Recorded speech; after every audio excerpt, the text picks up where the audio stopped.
তো একদিন হয়েছে কি, কহরমণি নারায়ণ সেবা দিয়ে বাইরে বাহির হয়েছে। সুজাতা তার স্বামীর কাছে গিয়ে বলে উঠল, জানো স্বামী, আজকে না ভগবানের কাছে আমি একটা জিনিস চেয়েছি। কি বললে? কি বললে সুজাতা? তুমি ভগবানের কাছে বিনিময় চেয়েছো? দূর হয়ে যাও চোখের সামনে। আজ থেকে তোমার মুখ দর্শন করব না। কেন স্বামী? আমি গোবিন্দ সেবা করি আর গোবিন্দের কাছে কিছু চাইতে পারবো না? না। চাইবে কেন? তুমি কর্ম করে যাবে, তার ইচ্ছা হলে সে তোমায় দেবে।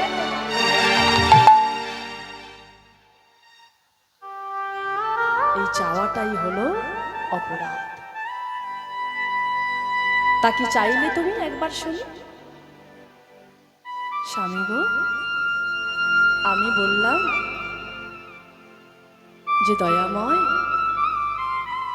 আজ এতগুলো বৎসর হয়ে গেল আমাদের বিবাহ হয়েছে, আমি মা হতে পারিনি। আমারও তো বয়স হয়ে আসছে। যেদিন এই পৃথিবী ছেড়ে চলে যাব, সেদিন তো তোমাকে দেখার মতো কাউকে দরকার। তাই যদি একটা ভক্ত পুত্র সন্তান আমায় দিতে। ছি ছি ছি ছি ছি ছি। সুজাতা, তুমি ভগবানের কাছে এই সব চাইবে? তুমি জানো না, আজ তুমি যা কিছু পাচ্ছ, যা কিছু পেয়েছো, যা কিছু পাবে, তোমার প্রারব্ধে পাবে, তোমার কর্ম ফলে পাবে। আমি বাবা হতে পারিনি, সেটা আমার কর্মফল, সেটা আমার প্রারব্ধ। তুমি মা হতে পারোনি, সেটা তোমার কর্মফল, সেটা তোমার প্রারব্ধ। চাইবে কেন? স্বামী গো, আমি তো জানি না, না জেনে কেউ যদি গোবিন্দের কাছে কোনো অপরাধ করে, তার তো ক্ষমা আছে। আমি না হয় গোবিন্দের কাছে ক্ষমা চেয়ে নেব। কিন্তু বলো না স্বামী, এই কর্মফলটা কি? আমায় একটুখানি বলো, এই কর্মফলটা কি? সুজাতা, শুনবে এই কর্মফলটা কি? তবে শোনো। শতং পাপে পদং নাস্তি সহস্র বাক বর্ধক অযুতাথ বুধিরাশ্চৈব লক্ষান্তে চক্ষু ঘাতক বানাকটি আপত্রক অষ্টমী বর্ষ ঘাতক কপার কুষ্ঠ মে বচ ব্রহ্মা নারদ রত্নাকর সংবাদ। কে কাকে শুনিয়েছিল এই পাপের কথা তুমি জানো? ব্রহ্মা নারদ দস্যু রত্নাকরকে শুনিয়েছিল এই পাপের কথা। তবে না সে বাল্মীকি হয়েছিল। ভক্তমণ্ডলী, ভক্তিমতী মায়েরা, সুজাতা কি চাইল মা? শুধু সন্তান সে চায়নি, সে নির্দিষ্ট করে গোবিন্দের কাছে চেয়েছে, আমায় একটা পুত্র সন্তান দাও। কেন? সন্তান তো সন্তানই হয় মায়ের কাছে, সে ছেলেই হোক বা মেয়ে। কিন্তু সে পুত্র চেয়েছে। পুত্র কি করবে? না বেঁচে থাকতে ভাত দিক বা না দিক, মরে গেলে আমার মুখাগ্নি করে আমার পিণ্ড দান করবে। তাই আমরা পুত্রের আশা করি, কারণ আমাদের মৃত্যুর পর আমাদের আত্মা চলে যায় পুং নামক নরকে। আর সেই পুং নামক নরক থেকে পিণ্ড দান করে আমাদের আত্মাকে উদ্ধার করে বলে ছেলে বা সন্তানকে বলা হয় পুত্র। পুত্রং ক্রিয়তে ভার্যা। বেঁচে থাকতে ভাত সে দিক বা না দিক, মরে গেলে আমার মুখাগ্নি করে আমার পিণ্ড দান করবে। তাই আমরা পুত্রের আশা করি। এই জড়জাগতিক জগতে দেখবেন, লক্ষ্য করুন, কারোর যদি পর পর দুটো তিনটে মেয়ে হয়ে যায়, কি গো মায়েরা, একটা পুত্রের জন্য কত মানসিক করে, কত ঠাকুরের দৌড় ধরে, ধরে না? যে ঠাকুর একটা পুত্র দাও। আগেকার দিনে 10টা 12টা করে ছেলে হতো, তখন বরং ভালো ছিল বাবা, একজন না দেখলে আর একজন দেখবে। এখন সংসার ছোট হচ্ছে, বৃদ্ধাশ্রম বাড়ছে। বর্তমানে খুব ছোট ছোট সংসার। একটুখানি বলি মা, একটু ধৈর্য সহকারে বসুন, একটু বলি। খুব ছোট ছোট সংসার হয়, একটা ছেলে একটা মেয়ে, বাবা আর মা। কজন হলো? 4 জন। মেয়ের বিয়ে দিয়ে দিলাম, ছেলের বিয়ে দিয়ে ঘরে একটা ফুটফুটে বৌমা নিয়ে আসলাম। কজন হলো? আবার সেই 4। বাড়ির কর্তা মারা গেল, ছোট্ট একটা নাতি হলো। কজন হলো? সেই 4। 4 থেকে আর বাড়ছে না। ছেলে আমার সরকারি চাকরি করে, গর্ভে আমার বুকটা ভরে যায়। কারণ বর্তমান দিনে সরকারি চাকরি হলো দিবা স্বপ্ন। আর সেই দিবা স্বপ্ন যদি আমার সত্যি হয়, আমার গর্ভে বুক ভরে যায় বাবা, যে আমি সরকারি চাকরিওয়ালার মা। ছেলে অফিস করে সন্ধ্যাবেলা বাড়ি ফিরেছে, বউ কি করেছে?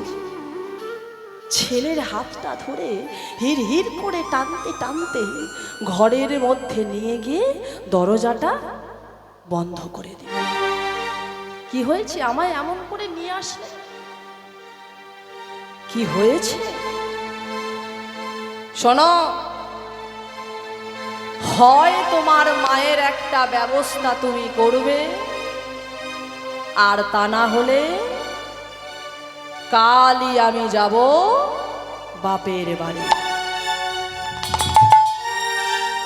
তখন থাকবে তোমার মাকে নিয়ে, বুঝবে কত ধানে কত চাল। সে কি কথা? আমার মা আবার কি করেছে, কি করেনি সেটা বল। তোমার মা চারিদিকে কপ ফেলে, থুতু ফেলে, উঠান দাবা ঘর নোংরা করে, সেটা আমাকে বারবার পরিষ্কার করতে হয়। তুমি কি আমাকে এই জন্য নিয়ে এসেছো বিয়ে করে?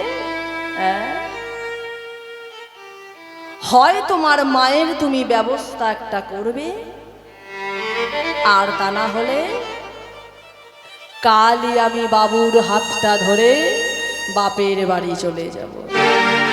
হরি হরি বল। ছেলে কি করবে মা? সে পড়ে গেছে বিপাকে। কেন না, একদিকে আমার গর্ভধারিণী মা, আর একদিকে আমার অর্ধাঙ্গিনী। পরের দিন ছেলে খোঁজ খবর নিয়ে ফেলেছে, সংসারে তো শান্তি রাখতে হবে। সন্ধ্যাবেলা মায়ের ঘরে প্রবেশ করেছে। মা, কিরে বাবা, কিছু বলবি? হ্যাঁ মা, তোমার সঙ্গে আমার কিছু কথা ছিল। আমি জানি বাবা তুই কি বলবি। তুমি কি করে জানলে মা? ওরে খোকা, কাল যখন বৌমা তোকে ঘরের মধ্যে টানতে টানতে নিয়ে গিয়ে দরজাটা বন্ধ করেছিল, বাইরে থেকে আমি শুনছি। ঠিকই তো বলেছে বাবা, যতদিন আমি সংসারের জন্য করতে পেরেছি, যতদিন আমি সংসারের জন্য নিজেকে উজাড় করে দিয়েছি, ততদিন সংসার আমাকে ভালোবেসেছে। আজ সংসারে কিছু করতে পারি না, আজ সংসারের জন্য নিজেকে উজাড় করে দিতে পারি না, তাই সংসার আমায় ফেলে দিয়েছে রাস্তার মাঝখানে।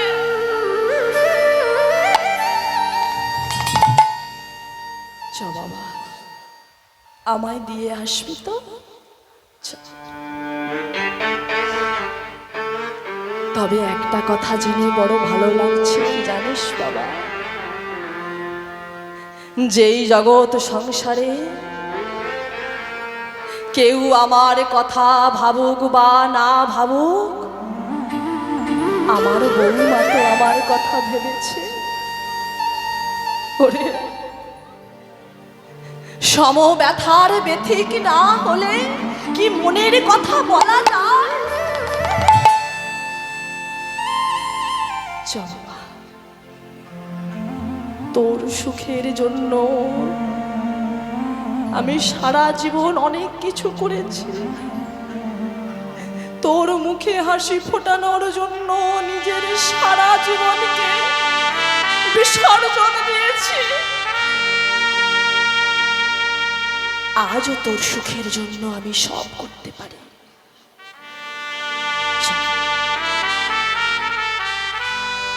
পরের দিন সকালবেলা মায়ের হাতটা ধরে বৃদ্ধাশ্রমের দরজায় পৌঁছে দিয়ে যেমনই না সে বাড়ির উদ্দেশ্যে রওনা দেবে, বাড়ি থেকে বাবা বউ ফোন করেছে। হ্যাঁ গো, মাকে পৌঁছে দিয়েছ? বলে হ্যাঁ। মালিককে বলেছ তো যে যখন তখন মাকে যেন বাড়িতে না পাঠায়? ও মা, কেন? আরে বাবা, তুমি সরকারি চাকরি করো, তোমার মা যদি যখন তখন বাড়ি আসে আর পাড়ার লোকে যদি জিজ্ঞাসা করে যে হ্যাঁ গো তুমি কোথায় থাকো, তোমার মা যদি বলে আমি বৃদ্ধাশ্রমে থাকি, তোমার সম্মান থাকবে? যাও বলে এসো আগে। এই মা যেমনই না সে যেতে যাবে, আর না তার জীবনের চরম সত্যটা সে জানতে পারবে। বউয়ের কথা শুনে যেমনই সে বৃদ্ধাশ্রমের ভিতরে প্রবেশ করেছে, দেখছে যে ওই বৃদ্ধাশ্রমের যিনি মালিক, সেই মালিকের চেয়ারে বসে আছে তারই মা, আর মালিক বসে আছে তারই পাশে রাখা ছোট্ট একটা টুলে। কি গো মায়েরা, মনে প্রশ্ন জাগছে না যে কেন আমার মা কি ওকে আগে থেকে চেনে? ছেলেকে ভিতরে প্রবেশ করতে দেখে গর্ভধারিণী মা ছুটে গিয়ে ছেলের গলাটা জড়িয়ে ধরে বলে উঠল, এসেছিস বাবা, এসেছিস? আমি জানতাম তুই আসবি, আমি জানতাম তুই আসবি। তোকে যে বড় আদর করে বড় যত্ন করে মানুষ করেছি রে বাবা, আমায় ফেলে রেখে যাস না বাবা। যেমন ভাবে রাখবি তেমন ভাবে থাকবো, শুধু তোর সঙ্গে আমায় নিয়ে চ বাবা,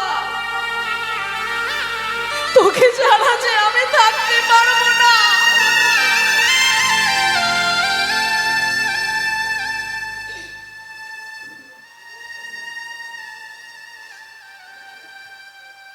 মায়ের মুখের কথা শেষ হল না,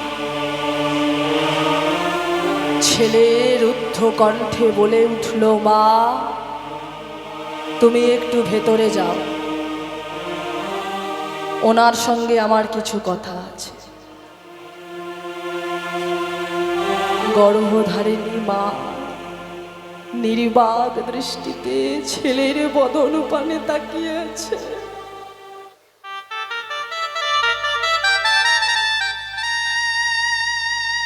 এই কি সেই ছেলে যার একটুখানি সুখের জন্য, যার একটুখানি আনন্দের জন্য নিজের সারা জীবনের সুখ, সারা জীবনের আনন্দকে বিসর্জন দিয়েছিলাম?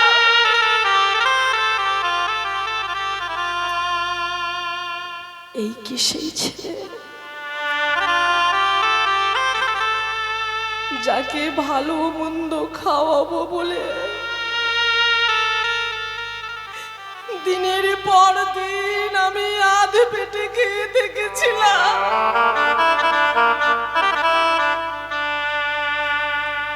এই কি সেই ছেলে যার একটুখানি কষ্ট হলে কোলের মধ্যে করে নিয়ে রাত্রি অতিবাহিত করেছিলাম?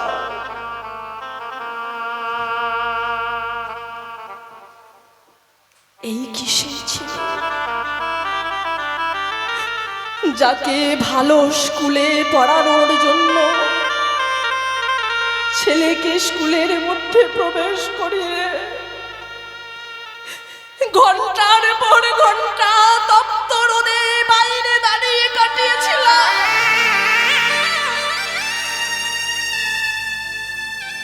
এই কি সেই ছেলে যার একটুখানি কষ্ট হলে, যার একটুখানি যন্ত্রণা হলে মনে হতো পৃথিবী ওলট পালট হয়ে যাক, তবু ছেলে আমার ভালো থাক?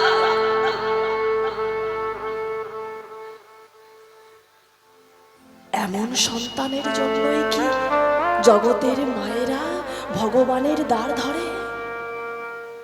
এমন সন্তান, সন্তান যদি এমন হয়, ভগবানের কাছে আমি প্রার্থনা করব যে যতবার আমি নারী কুলে জন্মগ্রহণ করব, কোনো দিনও যেন আমার পুত্র সন্তান না হয়।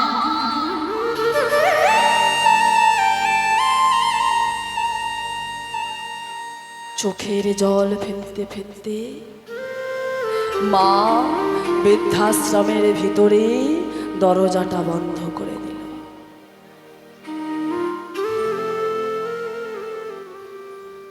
মালিক বলে উঠল, বলো তুমি কেন এসেছো?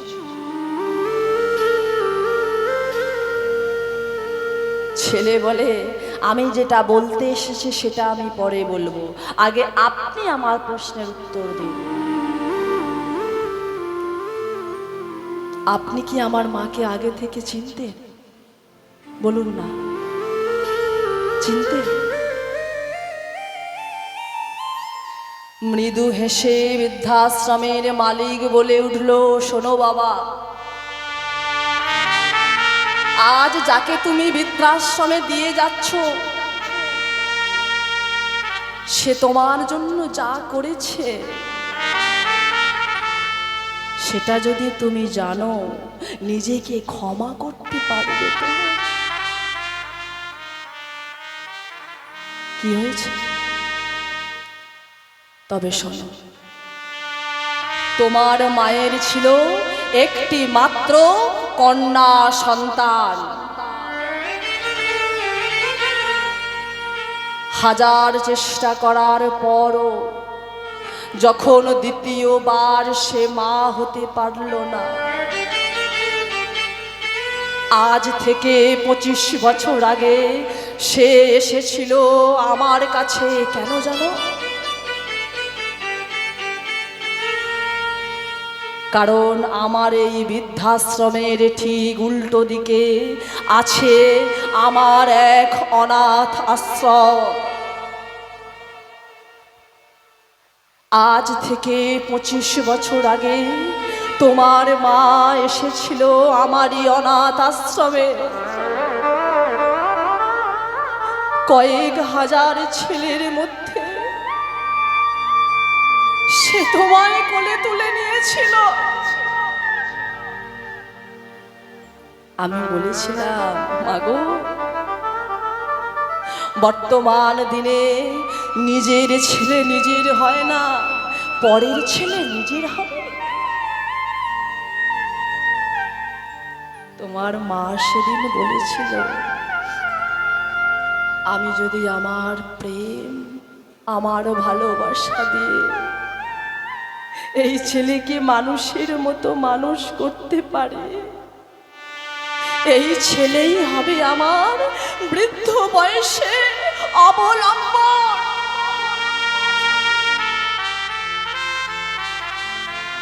ভাগ্যের কি নিঠুর পরিহাস! যে সন্তানকে সে নিয়ে গিয়েছিল 25 বছর আগে যে জায়গা থেকে, আজ 25 বছর পর তার প্রারব্ধ তাকে ফিরিয়ে দিয়ে যাচ্ছে সেই জায়গাতে।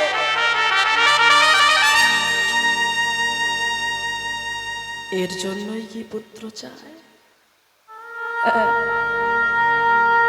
মাথায় বজ্রাঘাত পড়েছে। আমি কি করেছি? ছুটতে ছুটতে মায়ের ঘরের দরজার সামনে আছাড় খেয়ে পড়েছে। মা, দরজা খোলো, মা, চলো, বেরিয়ে চলো,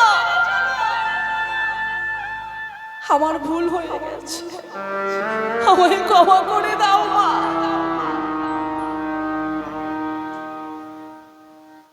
হাজার ডাকার পর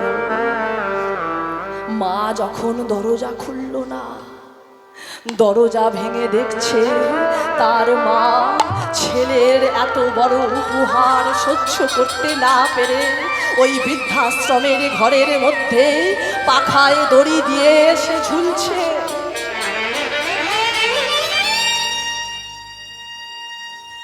এর জন্যই কি পুত্র চায়? মাগো, সারা জীবন মা বলে কাঁদলাম, বাবা বলে কাঁদলাম, ভাই বলে কাঁদলাম, বন্ধু বলে কাঁদলাম, কিন্তু যার নামে কাঁদার কথা একবারও তার নামে কাঁদলাম না। কার জন্য কাঁদছো? কেউ কারোর নয়। আজকে মরলে কালকে বাসি। যাকে কথা দিয়ে এসেছো তার নামে কাঁদো।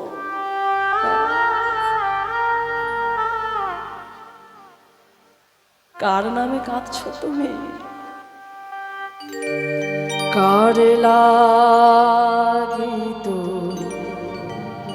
কাঁদিস রে মন। হরি হরি বল।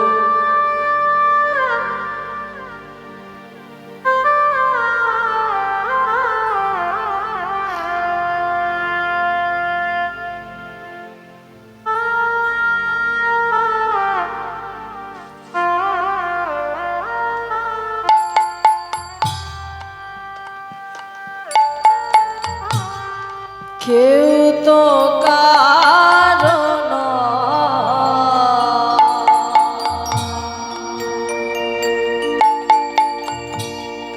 দু চার দিনে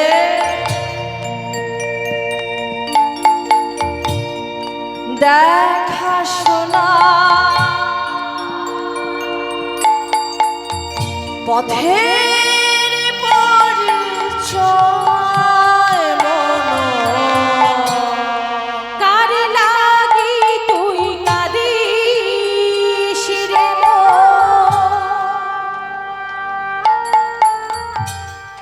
কেউ তো কারণ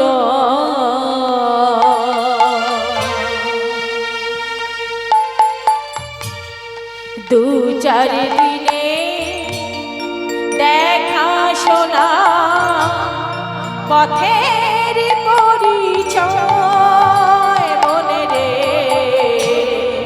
তার লাগি তুই কাঁদিস রে।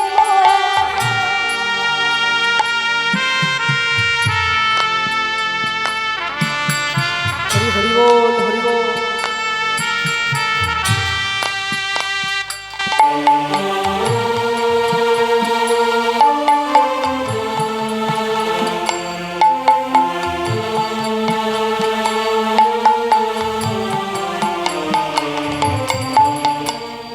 ভাই বলো, বন্ধু বলো, কেউ তো কারণ দু চার দিনে দেখা শোনা পথের পরিচয় মন। আরে ভাই বলো, বন্ধু বলো, কেউ তো কারণ দু চার দিনে দেখা শোনা পথের পরিচয় মনে রে। ভাই বলো, বন্ধু বলো, কেউ তো কারণ দু চার দিনে দেখা শোনা পথের পরিচয় মন। আরে ভাই বলো, বন্ধু বলো, কেউ তো কারণ দু চার দিনে দেখা শোনা পথের পরিচয় মনে রে। কার লাগি তুই কাঁদিস রে মন। কেউ তো কারণ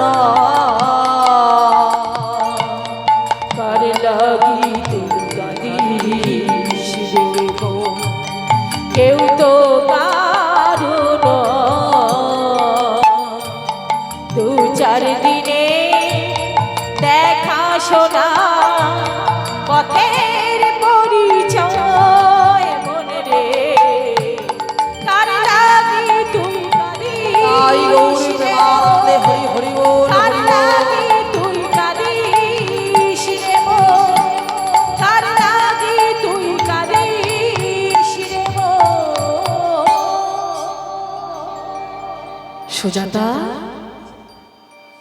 সন্তান যখন তুমি চেয়েছো, সন্তান তুমি পাবে।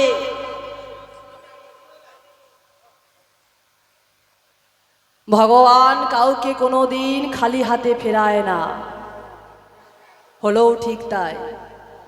দেখতে দেখতে মা সুজাতা হলো 8 মাসের গর্ভবতী। তো গর্ভে সন্তান থাকলে মায়েরা কি করে তৎকালীন দিনে? গোবিন্দের চরণতলে বসে একটুখানি কৃষ্ণ নাম করে। তাই আজকে সুজাতা নারায়ণকে ভোগ নিবেদন করে গোবিন্দের চরণতলে বসে গোবিন্দের কাছে বসে বসে বলছে, হে গোবিন্দ, যা চেয়েছি তুমি আমায় তাই দিয়েছ, আর কি চাই গোবিন্দ? আর কি চাই? রাখাল রাজা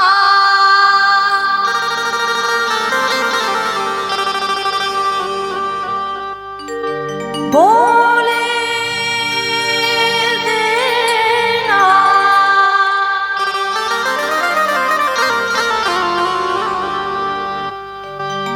বলে বলে কোথায়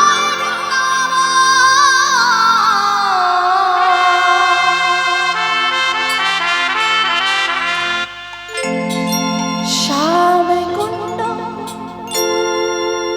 রাধা কুণ্ড গিরি গোবর্ধন।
উজান বয়ে যায় ওঠের শেষে রাখাল রাজা বাঁশরে বাজায়। ভাগবতী শ্রীযমুনা উজান বয়ে যায় ওঠের শেষে রাখাল রাজা বাঁশরি বাজায়। ভাগবতী শ্রী যমুনা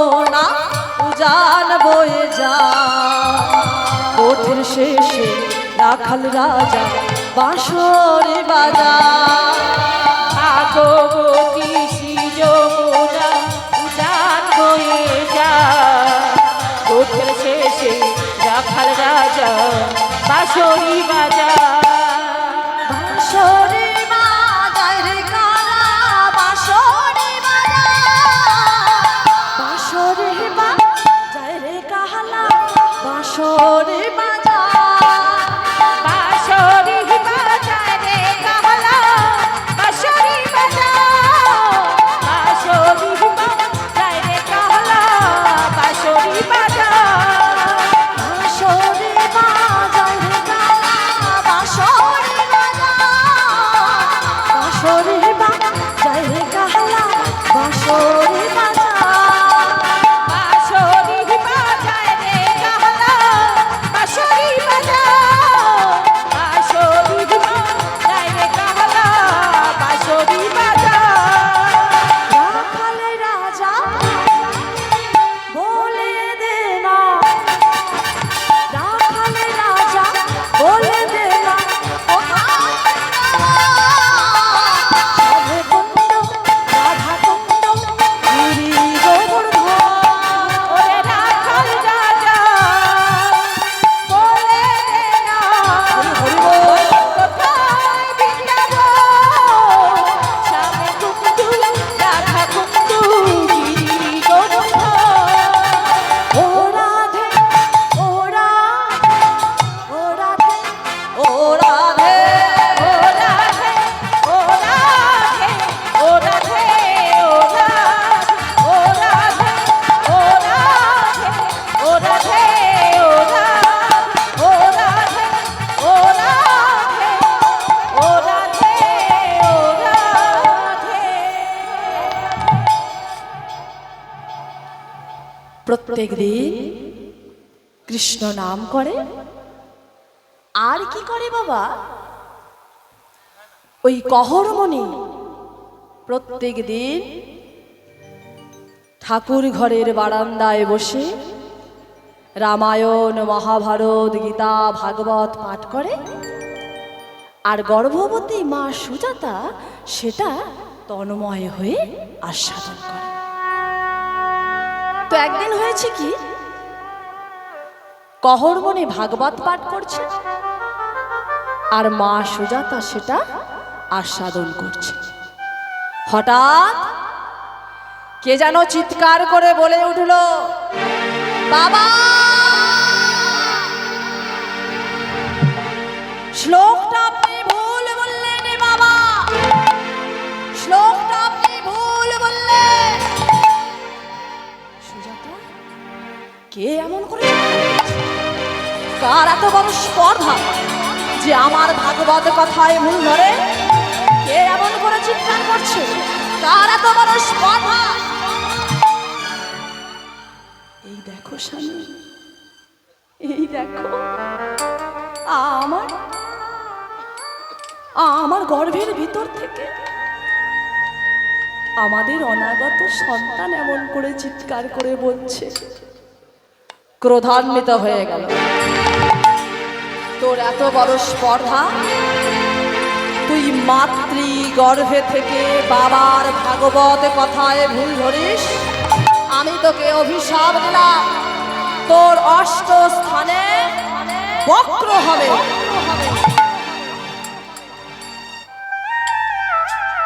কেঁদে উঠল সুজাতা।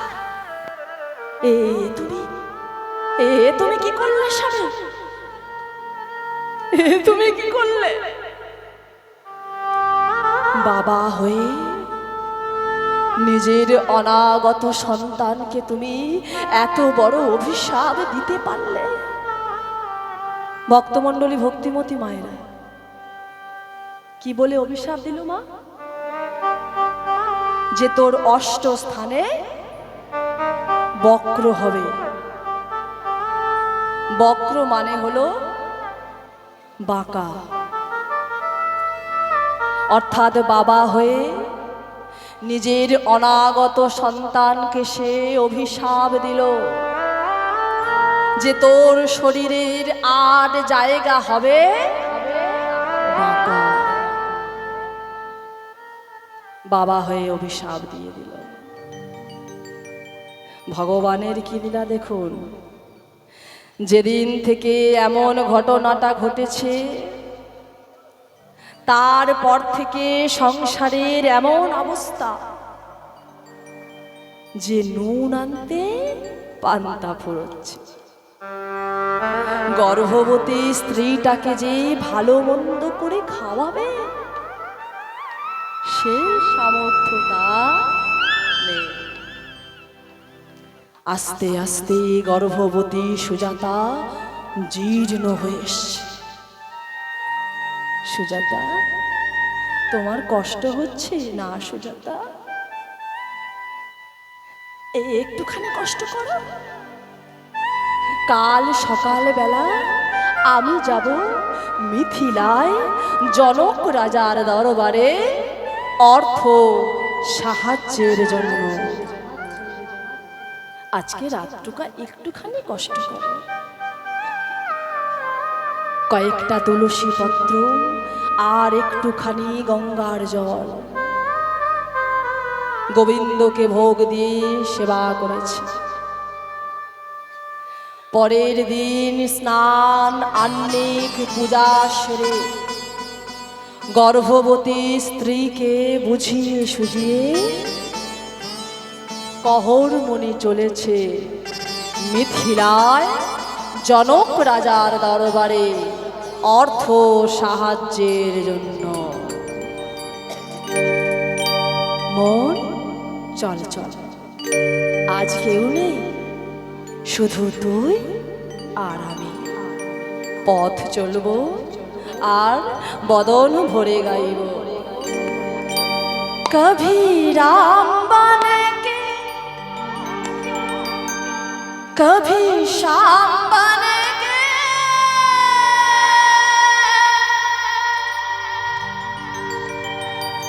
চলে আনা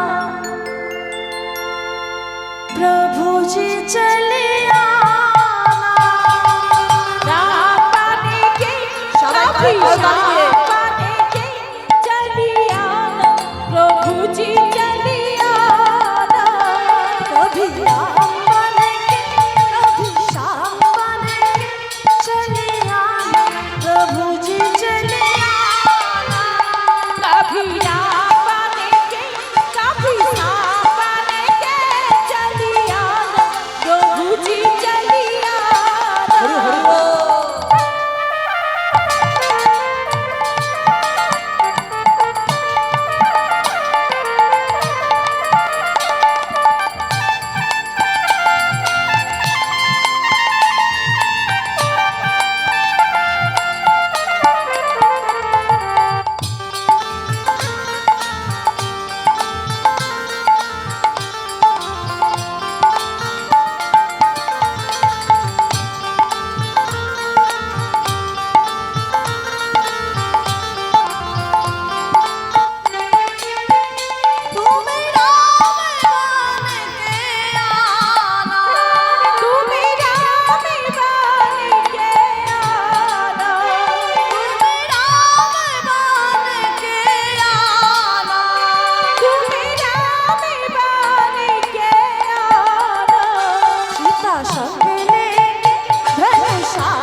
प्रभु जी चलिया चलिया ना प्रभु जी चलिया चलिया ना प्रभु जी चलिया ना। জয় জয় জনক রাজা কে। সবাই জয় দিয়েছে মনে মনে। কানটা মনে হয় গেছে আমার, ডাক্তার দেখানায় যেতে হবে। এখানে যতজন ভক্ত আছেন সবাই যদি জয় দেন কোথায় যাবে জানেন আওয়াজটা? চলুন আমরা একটু প্রেমময়ীর নামে জয় দিই, কেমন? সবাই মিলে বলি, প্রেমময়ী রাধারানী কি, দয়াময়ী রাধারানী কি, বৃন্দাবনেশ্বরী রাধারানী কি, ভক্ত বৃন্দ কি, গ্রামবাসী কি, নিতাই গৌর প্রেমানন্দে হরি বল হরি বল হরি বল। তো আজকে জনক রাজার দরবারে এসে কহরমণি বলে উঠল, মহারাজ আজ বড় বিপাকে পড়ে এসেছি। কি হয়েছে নাকি বলবো মহারাজ? ঘরে আমার 8 মাসের গর্ভবতী স্ত্রী, কিন্তু সংসারের এমন দুরবস্থা যে স্বামী হয়ে নিজের গর্ভবতী স্ত্রীকে দুবেলা দুটো খেতে দেব সেই সামর্থ্য আমার নেই। তাই আপনার দরবারে এসেছি, যদি কিছু অর্থ আমায় সাহায্য করে। কহ, আজকে তুমি এমন একটা দিনে এসেছো যে আজকে আমি বড় আনন্দিত। কেন জানো? তার কারণ আজ আমার দরবারে হবে এক ভাগবত তত্ত্বের আলোচনা। আর কে আসবে জানো ভাগবত পাঠ করতে? বরুণ দেবের পুত্র বন্দি আসছে আমার দরবারে ভাগবত তত্ত্ব আলোচনার জন্য। বলার সাথে সাথে বন্দি এসে উপস্থিত হয়েছে। আর এই বন্দি কহরমণিকে দেখে বলে উঠল, মহারাজ ভাগবত পাঠ আমি করতে পারি, তবে যদি কহরমণি আমার সঙ্গে করে ভাগবত তত্ত্বের তর্ক যুদ্ধ। সেই যুদ্ধে শর্ত থাকবে, যে জিতবে তাকে দেওয়া হবে 10,000 স্বর্ণমুদ্রা, আর যে হেরে যাবে তাকে ডুবিয়ে মারা হবে ওই সামঙ্গা নদীর জলে। ভক্তমণ্ডলী, ভক্তিমতী মায়েরা, শুরু হলো কহরমণির সঙ্গে বন্দি ভাগবত তত্ত্বের তর্ক যুদ্ধ।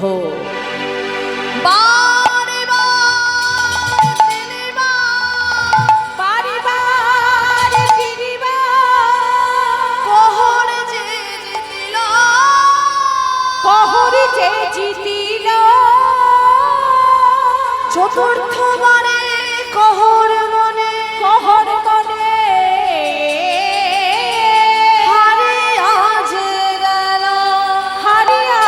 গেল। সবাই চিৎকার করে বলে উঠল, জয় হোক বন্দির জয় হোক, জয় হোক বন্দির জয় হোক। বলেছিলাম না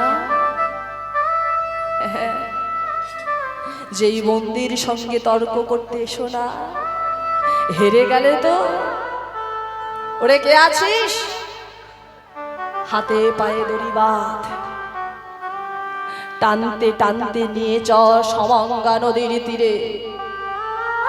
জোর করে সবাই মিলে হাতে পায়ে দড়ি বেঁধে টানতে টানতে নিয়ে গেল সমঙ্গা নদীর তীরে।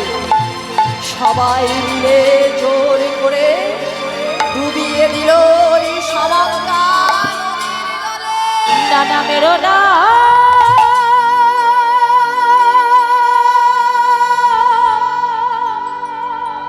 অমনে করে মেরো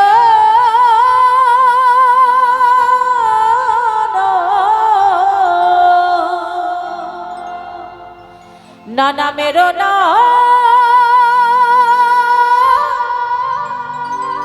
অমন করে মেরো না। খবর পাঠানো হলো কহর মনের স্ত্রী সুজাতার কাছে। সুজাতা খবর শুনে আছাড় খেয়ে পড়েছে নারায়ণের চরণে।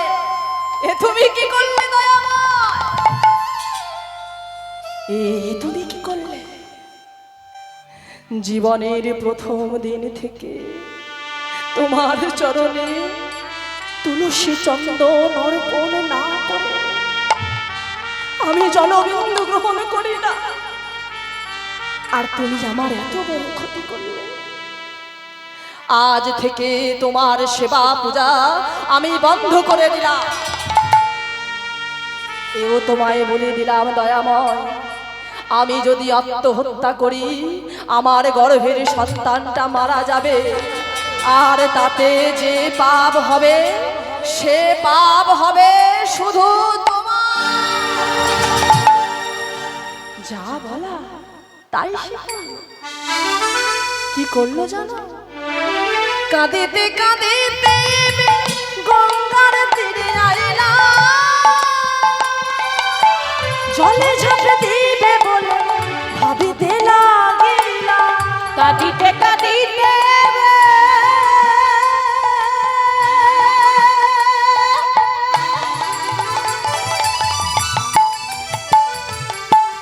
গঙ্গার তীরে আইলা,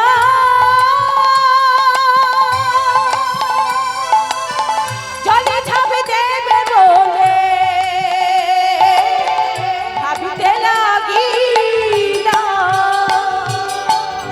যা বললো তাই সে করলো। কি করলো জানো? এত বলে গঙ্গা জলে ঝাঁপে দিতে গেল,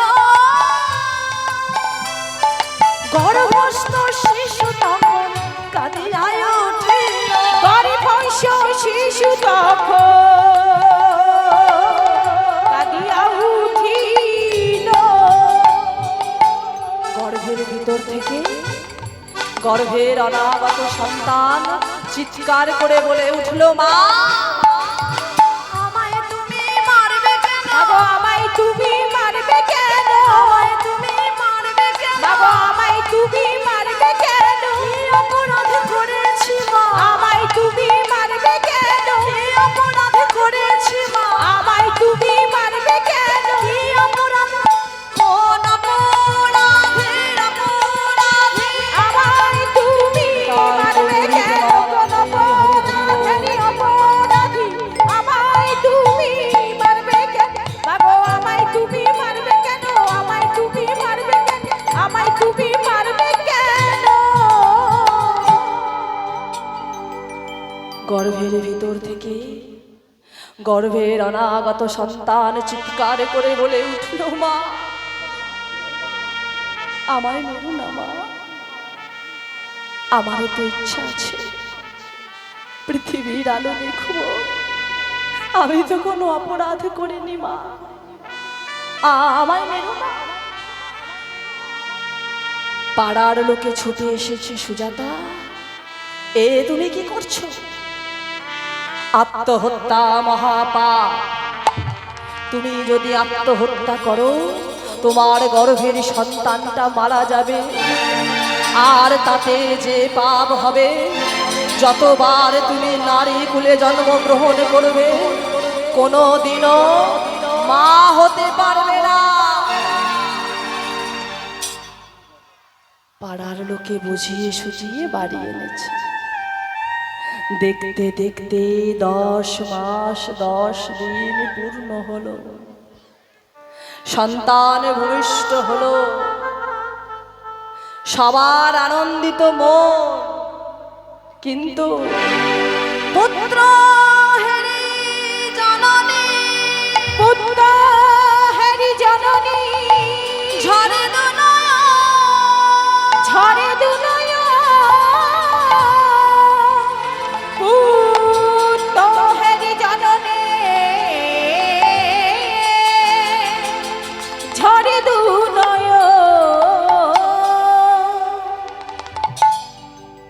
সন্তানটাকে দেখে মা চমকে উঠেছে। কেন জানে?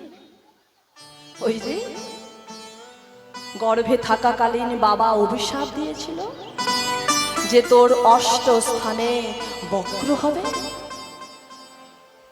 সন্তানটা ভূমিষ্ঠ হলো বটে বাবা, কিন্তু শরীরে সে 8টা বাঘ নিয়ে জন্মগ্রহণ করল। সবাই বলে উঠল, সুজাতা নাম কি রাখবে গো তোমার সন্তানে? সুজাতা বলে, গর্ভে থাকাকালীন যার বাবা নামকরণ করেই যায় তার আবার নতুন করে কি নাম রাখবে? সেদিন থেকে ওই সন্তানটির নাম হয়ে গিয়েছিল অষ্ট বক্র। 12 বৎসর ছেলেটি ভালো করে দাঁড়াতে পারেনি। 12 বৎসর পর লাঠিটা নিয়ে এঁকে বেঁকে দাঁড়ায়। মা, ও মা, তুমি আমায় দেখো আর শুধু কাঁদো কেন গো? ও, বুঝতে পেরেছি, আমার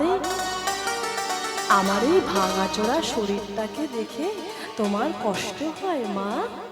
হ্যাঁ, তোমার কষ্ট হয়? তুমি কেঁদো না মা। দেখো, আমার তো কোনো কষ্ট নেই, আমার তো কোনো যন্ত্রণা নেই মা। ও মা, তুমি এইখানে চুপ করে বসো তো, দেখবে তোমার মন এক্ষুনি আমি ভালো করে দেব। এই বলে তাড়াতাড়ি করে ঠাকুর ঘরে গিয়ে সেই বাবার রেখে যাওয়া ভাগবত খানি নিয়ে এসে মায়ের সম্মুখে দাঁড়িয়ে বলে উঠল, এই দেখো মা, কি নিয়ে এসেছি দেখো। বাবার রেখে যাওয়া ভাগবত।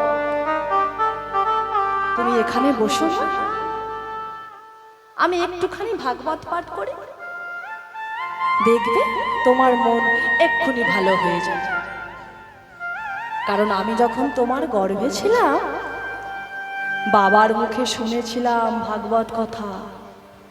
তুমি বসো মা, আমি একটুখানি ভাগবত পাঠ করি, বসো এখানে বসো। ছেলের হাতে ভাগবতটা দেখে চিৎকার করে বলে উঠল, না, কোনদিন ভাগবত পাঠ করবে না, কোনদিন ভাগবত ছুঁয়েও দেখবে না।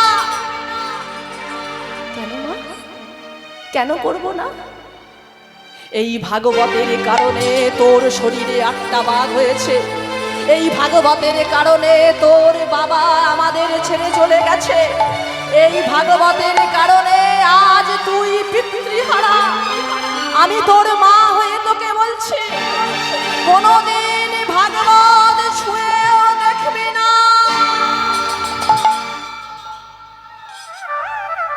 কি বলছো?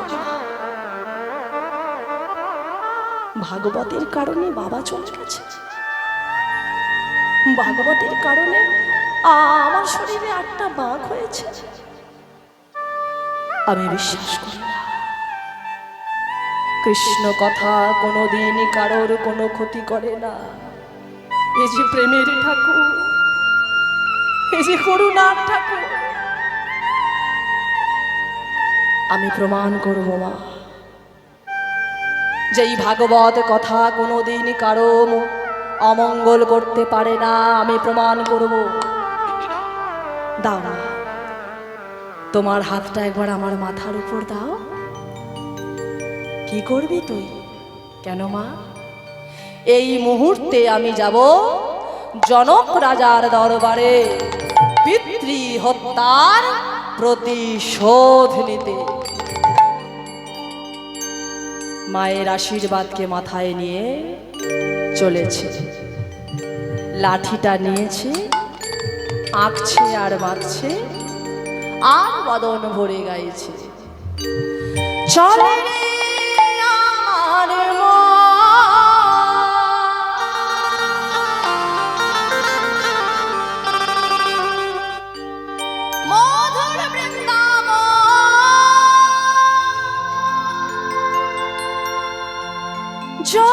যমুনার ধারে ধারে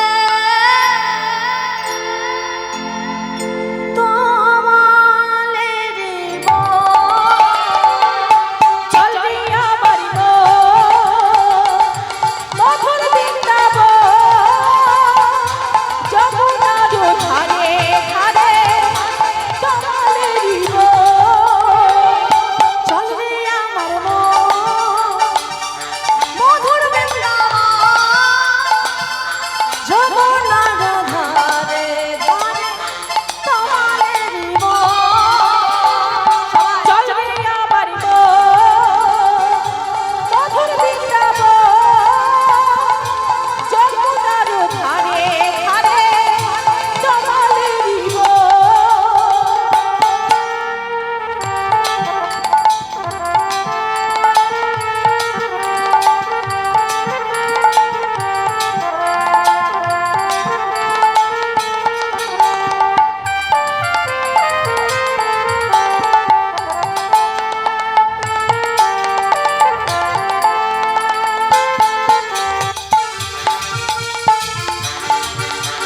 হরি হরি বল।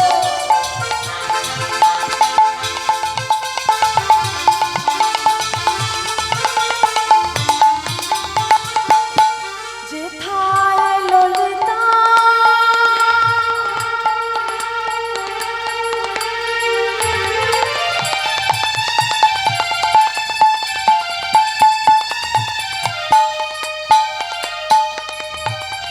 ললিতা বি শাখায় যত গোপীগণ রাধা কুণ্ড শ্যামে কুণ্ড গিরি ওই গোবর্ধন না রাধা কুণ্ড স্বামী কুণ্ড গিরি গোবর্ধন কেশি ঘাটা বংশীবা নিকুঞ্জ কার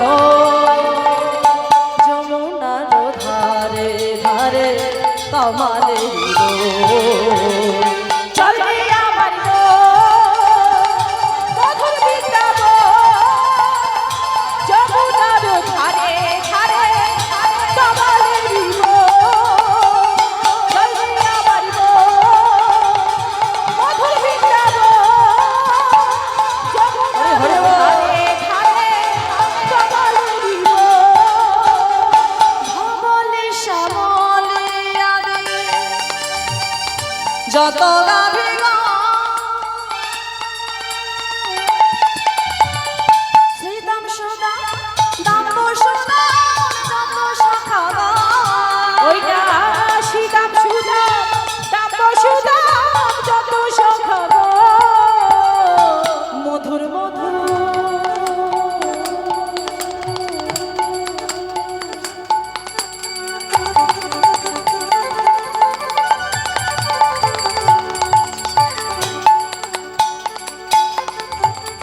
বংশী বাজে এই তো রাখাল রাজা গোপাল আমার খেলে ওই না রাখাল রাজা গোপাল আমার খেলে অনুখ মা যশোদা পিতা নন্দ ব্রজবাসী যমুনার ধারে ধারে তমালের চল রে আমার মধুর বৃন্দাবন যমুনার ধারে ধারে তমালের চল রে আমার হরি হরি বল। মধুর বৃন্দাবন যমুনার ধারে ধারে তমালের চল রে মন বৃন্দাবন চল রে মন বৃন্দাবন চল রে মন বৃন্দাবন চল রে মন বৃন্দাবন চল রে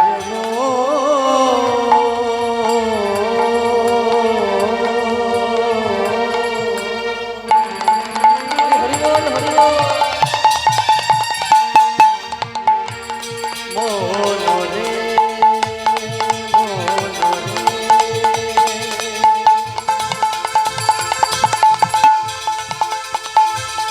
চলো যা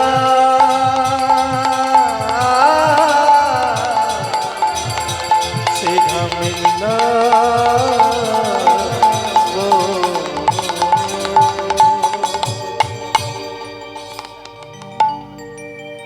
জনক রাজার দরবারে এসে দাঁড়ির কাছে এসে চিৎকার করে বলে উঠল, খবর পাঠাও বন্দিকে, ডেকে নিয়ে এসো তোমাদের মহারাজকে। বলো আমি এসেছি পিতৃহত্যার প্রতিশোধ নিতে। ছুটতে ছুটতে চলেছে দাঁড়ি। মহারাজ,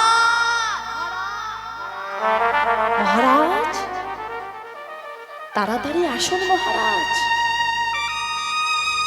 এক বালক বেশি মুনি এসেছে। কি বলবো মহারাজ, তাকে দেখলে মনে হয় সমস্ত হাড়গুলোই সব ভেঙে গেছে। হুঙ্কার দিয়ে বলছে যে খবর পাঠাও বন্দিকে, বলো আমি এসেছি পিতৃহত্যার প্রতিশোধ নিতে। কে এসেছে? ও মায়েরা, আস্তে আস্তে, আর 10টা মিনিট আমায় সময় দিন, আর 10টা মিনিট, আস্তে যাও, ডেকে নিয়ে এসো তাকে, দেখি কে এসেছে। দাঁড়ি অষ্টবক্রকে নিয়ে এসে দাঁড়ালো জনক রাজার দরবারে। জনক রাজা বলে উঠল, কে তুমি বাবা? কে তোমার বাবা? আর কেই বা তাকে হত্যা করেছে? মহারাজ, আমি হলাম কহর মুনির পুত্র, নাম আমার অষ্টবক্র।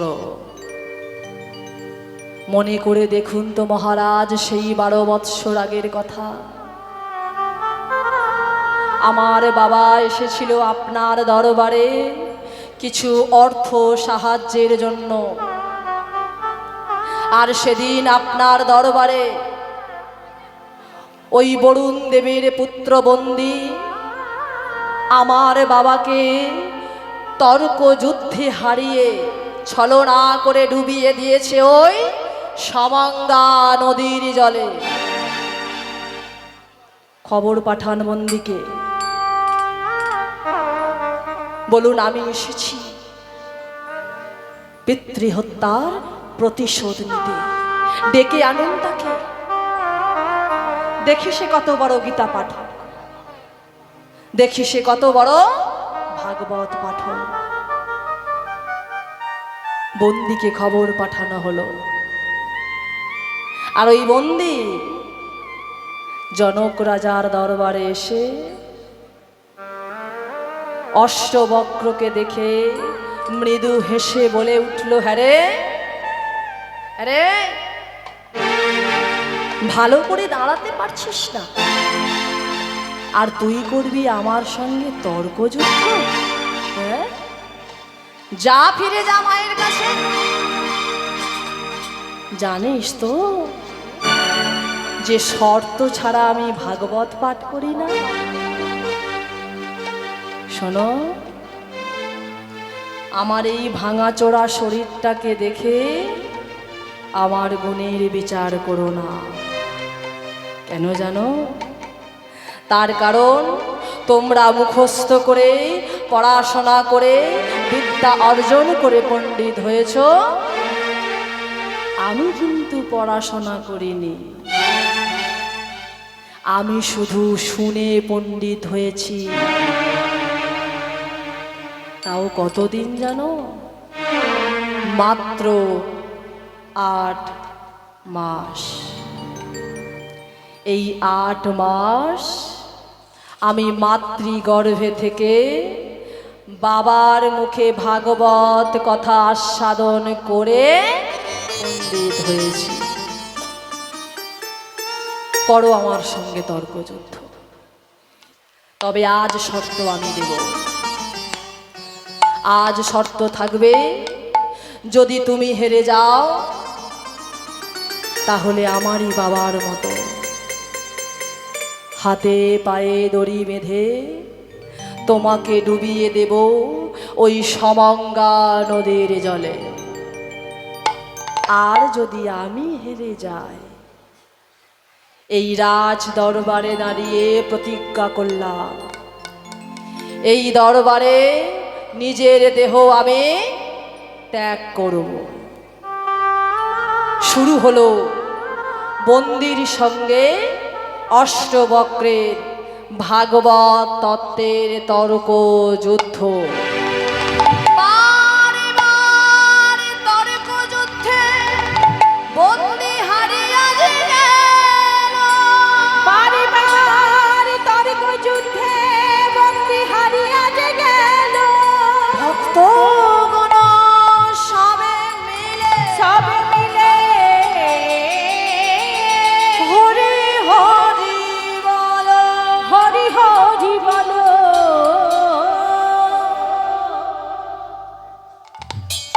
বলেছিলাম না যে আমার এই শরীরটাকে দেখে আমার গুণের বিচার করো না, হেরে গেলে তো ওরে কে আছিস, একেও হাতে পায়ে দড়ি বাঁধ, একেও টানতে টানতে নিয়ে চ সমঙ্গা নদীর তীরে। যতটা যন্ত্রণা দিয়েছে আমার বাবাকে, আমি ঠিক ততটা যন্ত্রণা দিয়ে একে ডুবিয়ে দেব সমঙ্গা নদীর জলে। আছাড় খেয়ে পড়েছে অষ্টবক্রের চরণে। আমায় মারিস না, আমার কোনো দোষ নেই রে, আমায় মারিস না। আমি তো পিতৃ আজ্ঞা পালনের জন্য এই কাজ করেছি। তোকে বলি শোন, তোর বাবা কহর মুনি মারা যায়নি, আজও বেঁচে আছে।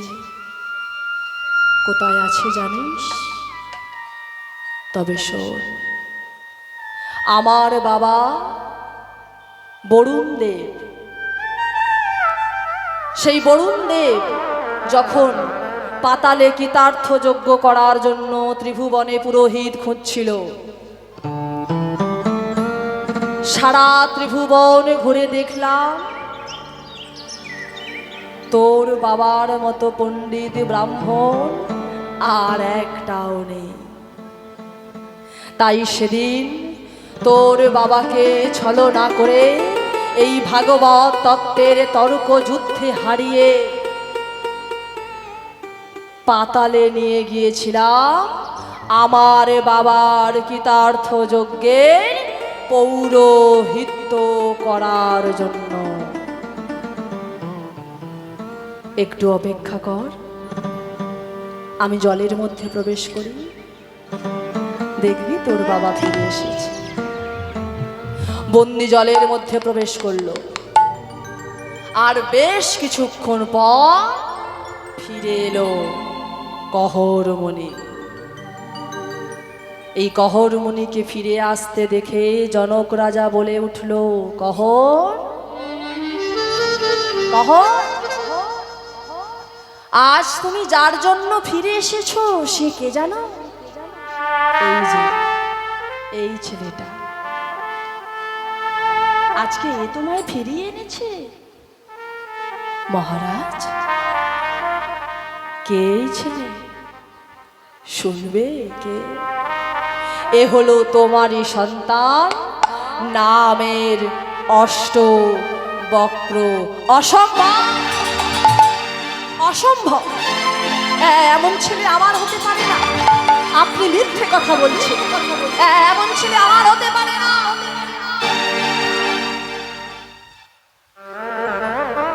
ছুটে গিয়ে বাবার চরণটা জড়িয়ে ধরেছে। বাবা,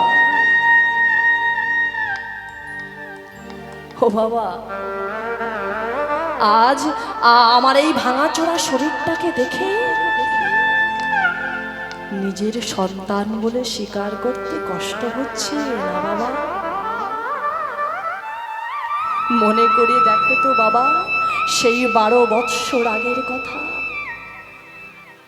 যেদিন মাতৃগর্ভে থেকে তোমার ভাগবত কথায় ভুল ধরেছিলাম বলে আমায় অভিশাপ দিয়েছিলে যে তোর 8 স্থানে বক্র হবে।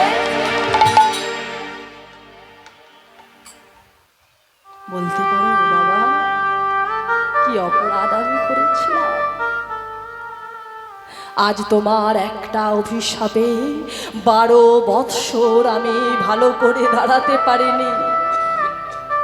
12 বৎসর আমার গর্ভধারিণী মা শুধু আমায় দেখে কেঁদেছে। বলো না বাবা কি আমার অপরাধ? মনে পড়ে গেছে মা সেই দিনের কথা। আয় বাবা আয়, আমি যেমন তোকে 8টা বাঘ দিয়েছি, আমি যেমন তোকে কষ্ট দিয়েছি, আজ আমি তোকে সুন্দর দেহ দান করব। আয় আমার সাথে। ছেলের হাত ধরে নিয়ে এসেছে সমঙ্গা নদীর তীরে। এই নে বাবা, তোর কানে কানে আমি একটা মন্ত্র বলে দিলাম। এই মন্ত্র উচ্চারণ করে যেমনই না তুই 3টে ডুব দিবি, তোর শরীরের সমস্ত বা ওই নদীর জলে চলে যাবে।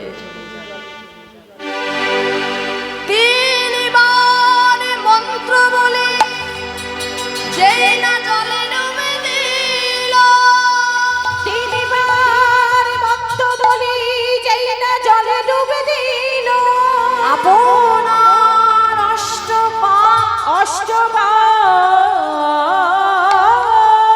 নদীতে যাইল, নদীতে যাইল। সঙ্গে সঙ্গে কি হলো জানো? নদী আর দিকেতে বেঁকে গেল, নদী আর দিকেতে বেঁকে গেল, নদী আর দিকেতে বেঁকে গেল, নদী আর দিকেতে বেঁকে গেল, অষ্টবক্রের দেহ সুন্দর হলো, আর দিকেতে বেঁকে গেল, অষ্টবক্রের দেহ সুন্দর হলো। আর দিকেতে বেঁকে গেল। মন্ত্র উচ্চারণ করে যেমনই না সে 3টে ডুব দিয়েছে, নিজের শরীরের 8টা বাঘ সমঙ্গা নদীর জলে মিশে গেল। তৎক্ষণাৎ সমঙ্গা নদী 8 ভাগে বিভক্ত হয়ে গেল। ছুটতে ছুটতে আসছে মায়ের কাছে। মা দেখে যাও মা, কাকে নিয়ে এসেছি। তুমি বলেছিলে না যে এই কৃষ্ণ নামে মানুষের ক্ষতি হয়, এই কৃষ্ণ নামে আমার শরীরে 8টা বাঘ হয়েছে। এই ভাগবত কথায় আমার বাবা চলে গেছে। তুমি এখনো বলবে মা যে ভাগবত কথায় মানুষকে কষ্ট দেয়? এখনো বলবে? তাড়াতাড়ি করে ছুটতে ছুটতে ঠাকুর ঘর থেকে সেই ভাগবত খানি নিয়ে এসে ছেলের হাতে তুলে দিয়ে বলে উঠলো, এই নে বাবা, যে ভাগবত একদিন তোর হাত থেকে আমি কেড়ে নিয়েছিলাম, আজ সেই ভাগবত তোর হাতে তুলে দিলাম। আমি তোর মা হয়ে তোকে অনুমতি দিলাম, তুই সারা জীবন ভাগবত পাঠ কর, সব সময় ভাগবত আস্বাদন কর। ভক্তমণ্ডলী, ভক্তিমতী মায়েরা, হয়েছিল অষ্টবক্র এত বড় গীতা পাঠক হয়েছিল যে স্বর্গ থেকে দেবতারা আসতো ওই তপবনে অষ্টবক্রের বদনে ভাগবত কথা সাধনের জন্য। স্বর্গ হইতে